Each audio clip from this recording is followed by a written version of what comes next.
আজকে আমরা যেটাকে কল্পকাহিনী বলছি, অদূর ভবিষ্যতে বিজ্ঞানের কাছে সেটা হয়তো বাস্তবে পরিণত হবে।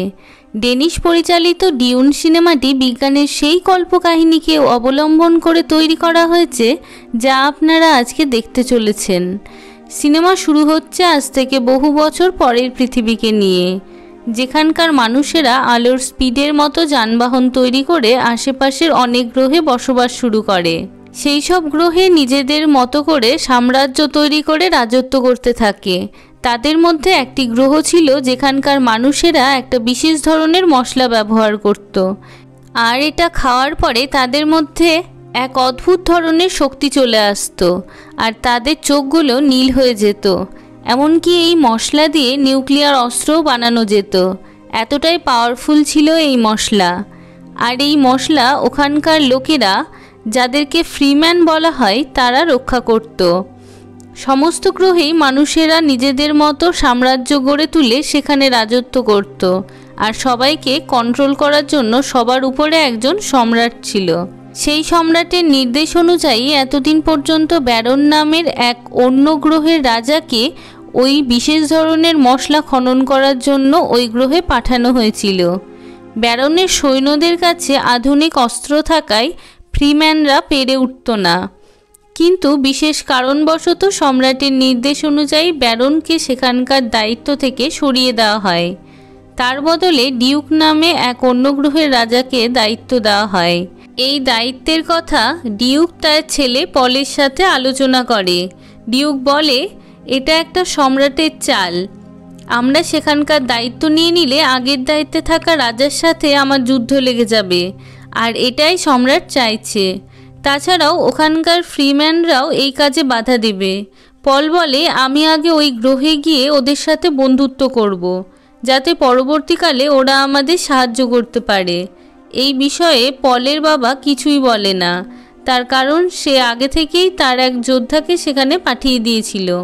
এটা সেই যোদ্ধা ছিল যাকে পল স্বপ্নে মারা যেতে দেখেছিল, আর সেই খবর সেই যোদ্ধাকে দিতে হেসে উড়িয়ে দিয়েছিল।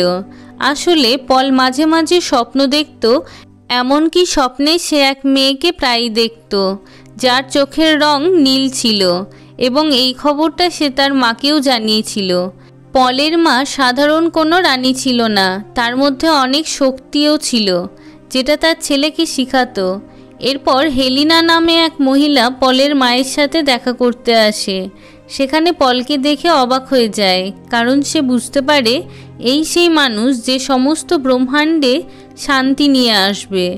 আর এটা ভালোভাবে বোঝার জন্য সে পলকে একটা বক্সের ভিতরে হাত ঢোকাতে বলে, এবং সে পুরোপুরিভাবে তা মেনে নেয়। হেলিন চলে যাওয়ার পর পল তার মাকে জিজ্ঞেস করাতে সে বলে, অনেক বছর আগে এই ব্রহ্মাণ্ডে এক ভবিষ্যৎবাণী হয়েছিল যে এক ব্যক্তি আসবে যে সমস্ত ব্রহ্মাণ্ডে শান্তি স্থাপনা করবে, আর তুমি যদি সেই ব্যক্তি হও তাহলে তোমাকে অনেক প্রতিকূলতার সম্মুখীন হতে হবে। এর পরের দৃশ্যতে আমরা দেখতে পাই যে পল তার পুরো ফ্যামিলি এবং সমস্ত আর্মি নিয়ে ওই গ্রহে চলে যায়। সেখানকার লোকেরা পলকে দেখে নিজেদের মধ্যে বলতে শুরু করে, এই সেই দূত যে সমস্ত ব্রহ্মাণ্ডে শান্তি নিয়ে আসবে। পল এটা শুনতে পেয়ে কিছুটা অবাক হয়ে যায়, আর সাথে সাথে তার মাকে গিয়ে জানালে তার মা বলে, আমার কথাটাই ঠিক, তুমি হচ্ছ এই ব্রহ্মাণ্ডের শান্তির দূত। পল একটা রুমে বিশ্রাম করছিল, এমন সময় একটা লোক এসে পলের উপর আক্রমণ করে বসে, কিন্তু কোনো রকমে সে বেঁচে যায়। আসলে ওই ব্যক্তি ছিল আগের দায়িত্বে থাকা রাজার লোক, যারা কখনোই চাইছিল না যে নতুন রাজা এসে ওই শক্তিশালী মশলার কাজ শুরু করুক। এরপরে পলের বাবা ফ্রিম্যানদের লিডারের সাথে কথা বলে বন্ধুত্ব করার চেষ্টা করে, কিন্তু তাদের লিডার বলে, তোমরা এখান থেকে তাড়াতাড়ি চলে যাও। পরের দিন তারা ফ্রিম্যানদের লিডারের সাথে ওই মশলা খনন করার জায়গা দেখতে যায়। সেখানে বিশাল বড় বড় মেশিন দিয়ে সেই মশলার খননের কাজ চলছিল। ফ্রিম্যানদের লিডারের সাথে কথা বলে জানতে পারে আরও বিভিন্ন জায়গায় ওই মশলা খনন করার মেশিন আছে। পল এবং তার বাবা আর কয়েকজন আর্মি নিয়ে ফ্লাইং অবজেক্ট করে দেখতে বেরিয়ে পড়ে। আসলে এই গ্রহের বেশিরভাগটাই ছিল মরুভূমি, যেখানে জলের কোনো চিহ্ন ছিল না। এমন এক জায়গায় তারা দেখতে পায় খননের কাজ চলছে, যেখানে দূর দূরান্তে শুধু মরুভূমি। কিন্তু হঠাৎই তারা দেখতে পায় বিশাল বড় এক মরুভূমির জন্তু সেই খনন করা মেশিনের দিকে ধেয়ে আসছে। পলের বাবা একটা ড্রোনের সাহায্যে সে গোটা মেশিনটাকে তোলার চেষ্টা করে, কিন্তু ড্রোনের তার ছিঁড়ে যাওয়ায় সে ব্যর্থ হয়। সঙ্গে সঙ্গে পলের বাবা তার ফ্লাইং অবজেক্টটাকে নিচে নামাতে থাকে, আর তার সাথে পল সেই প্লেন থেকে বেরিয়ে এসে ওই লোকগুলোকে বাঁচানোর চেষ্টা করে। কিন্তু পলের হ্যালুসিনেশন হতে থাকে এবং সে ওখানে অজ্ঞান হয়ে যায়, আর তার সাথীরা তাকে ওই ফ্লাইং অবজেক্টের মধ্যে ঢুকিয়ে সেখান থেকে বেরিয়ে যায়। তারা দেখতে পায় ওই বিশালাকার মরুভূমির জন্তুটা গোটা খনন করা মেশিনটাকে নিমেষের মধ্যে খেয়ে নিল। ফিরে এসে পল তার মাকে সেই হ্যালুসিনেশনের কথা বলে।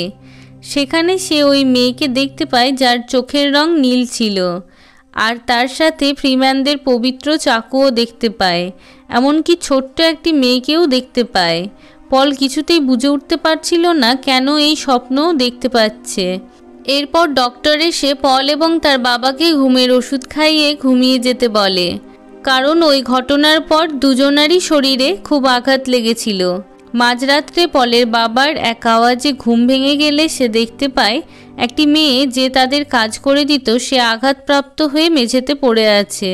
তার কাছে যেতেই পলের বাবার শরীরে একটা সূচ এসে লাগে এবং সঙ্গে সঙ্গে সে অজ্ঞান হতে থাকে। ঠিক তখনই সে দেখতে পায় ডক্টর সেখানে দাঁড়িয়ে আছে। আসলে এই সমস্ত ঘটনা ডক্টর ঘটিয়েছিল ব্যারনের নির্দেশ অনুযায়ী, যে ছিল এই গ্রহের দায়িত্বে থাকা প্রথম রাজা, যাকে সরিয়ে সম্রাট পলের বাবাকে দায়িত্ব দিয়েছে। কিন্তু ব্যারন কিছুতেই তা মেনে নিতে পারছিল না। ডক্টর বলে এটা করতে সে বাধ্য হয়েছে কারণ তার ওয়াইফকে সে আটকে রেখেছে। তার নির্দেশ অনুসারে না চললে সে তার ওয়াইফকে মেরে ফেলবে। এই ঘটনা শোনার পর পলের বাবা খুব মর্মাহত হয়ে পড়ে, কিন্তু ডক্টর তাকে বলে আমি তোমার মুখে একটা নকল দাঁত লাগিয়ে দিচ্ছি, যেটা প্রেস করলে এক ধরনের গ্যাস বেরিয়ে আসবে এবং যার ফলে তোমার সামনে থাকা ব্যারন মরে যাবে। এই সব কথা শোনার পরেই পলের বাবা অজ্ঞান হয়ে যায়। এর মধ্যে ব্যারনের আর্মি পলের বাবার আর্মির উপর আক্রমণ করে তাদেরকে হারিয়ে দেয়। পল আর তার মাকে একটা ফ্লাইং অবজেক্টের মধ্যে বন্দি করে রাখে, কিন্তু তাদের মধ্যে এক অদ্ভুত শক্তি ছিল যেটা তারা কাজে লাগিয়ে, অর্থাৎ মাইন্ডকে কন্ট্রোল করে ব্যারনের আর্মিদের মধ্যে মারপিট লাগিয়ে দেয়। সেই ফাঁকে তারা দুজন সেখান থেকে পালিয়ে যায়। ওইদিকে ডক্টর পলের বাবাকে ব্যারনের কাছে নিয়ে আসে আর বলে তার ওয়াইফকে ছেড়ে দিতে, কিন্তু ব্যারন ডক্টরকে মেরে ফেলে। সেই মুহূর্তে পলের বাবার জ্ঞান ফিরে আসে। ব্যারন তাকে মারতে গেলে সে ওই দাঁতটা প্রেস করে দেয়, যার গ্যাসে ওখানকার সমস্ত আর্মিরা মারা যায়, কিন্তু ব্যারন ঘটনাচক্রে বেঁচে যায়। বাবার মৃত্যুর খবর পলের কাছে পৌঁছালে সে খুব ভেঙে পড়ে। সে পুনরায় স্বপ্ন দেখতে থাকে যে ওই মেয়েটি পলের সঙ্গে সম্রাটের সৈন্যদের বিরুদ্ধে যুদ্ধ করছে। তার বুঝতে বাকি থাকলো না যে ভবিষ্যতে হয়তো তাকে এই পথেও, অর্থাৎ সম্রাটের বিপক্ষে যেতে হতে পারে। এরপর পল তার মায়ের সাথে ওই মরুভূমির মধ্যে হাঁটতে শুরু করে, কিন্তু হঠাৎ করে তার বাবার ওই যোদ্ধা যে পলের স্বপ্নে মারা গিয়েছিল সেখানে এসে হাজির হয়। ওই যোদ্ধা তাদেরকে নিয়ে কাইন্সের কাছে যায়, যে ছিল আরেকজন ফ্রিম্যান। কাইন্স তাদের বলে এই গ্রহকে বাসযোগ্য করার জন্য প্রথমে অনেক এক্সপেরিমেন্ট করা হচ্ছিল, কিন্তু সেই এক্সপেরিমেন্টে ওই শক্তিশালী মশলা খুঁজে পাওয়ার পর সেখানে শুধু ওই মশলারই খনন কাজ করা হয়। পল বলে আমার বাবা সব সময়ই ফ্রিম্যানদের সাথে নিয়ে কাজ করার চিন্তাভাবনা করত, তাই আমি তাদেরকে নিয়ে একটা আর্মি তৈরি করে ব্যারনের আর্মির সাথে যুদ্ধ করব এবং আমার আর্মি যখন আরও বড় হয়ে যাবে তখন সম্রাটের বিরুদ্ধে লড়াই করবে। হঠাৎ করে সেইখানে ব্যারনের আর্মি আক্রমণ করে বসে আর ওই যোদ্ধা সেখানে মারা যায়, যেটা পল স্বপ্নে দেখেছিল। কাইন্স তাড়াতাড়ি করে পল এবং তার মাকে একটা ফ্লাইং অবজেক্টে তুলে দিয়ে নিজের ব্যারনের আর্মিদের সাথে যুদ্ধ করার জন্য বেরিয়ে পড়ে। সেখানে দেখা যায় কাইন্স একটা ডিভাইস বার করে ওই মরুভূমির বালির মধ্যে গেঁথে দেয়, যার ভাইব্রেশনে ওই বিশাল দানবীয় মরুভূমির জন্তু সেখান থেকে চলে এসে ব্যারনের সৈন্যদের খেয়ে ফেলে। অন্যদিকে পল আর তার মায়ের ওই ফ্লাইং অবজেক্ট ঝড়ের মধ্যে ক্র্যাশ হয়ে যায়। ব্যারনের সৈন্য ব্যারনকে গিয়ে পল আর তার মায়ের মৃত্যুর খবর জানায়। এটা শুনে সে খুব খুশি হয় এবং সেখানকার সমস্ত ফ্রিম্যানদের মেরে ফেলার নির্দেশ দেয়। এর পরের দৃশ্যতে আমরা দেখতে পাই পল আর তার মা অন্য এক ফ্রিম্যানদের কাছে পৌঁছায়। অর্থাৎ এখানে দেখা যাচ্ছে ব্যারনের সৈন্য ব্যারনকে ভুল ইনফরমেশন দিয়েছিল।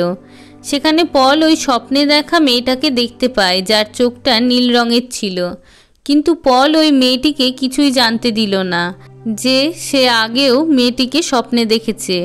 সেখানকার লোক পলকে ভগবানের দূত হিসেবেই দেখতে থাকে, কিন্তু সেখানকার একটা লোক কিছুতেই বিশ্বাস করছিল না যে পল একজন ভগবানের দূত। তাই ওই লোকটি পলকে তার সঙ্গে যুদ্ধ করার জন্য বলে।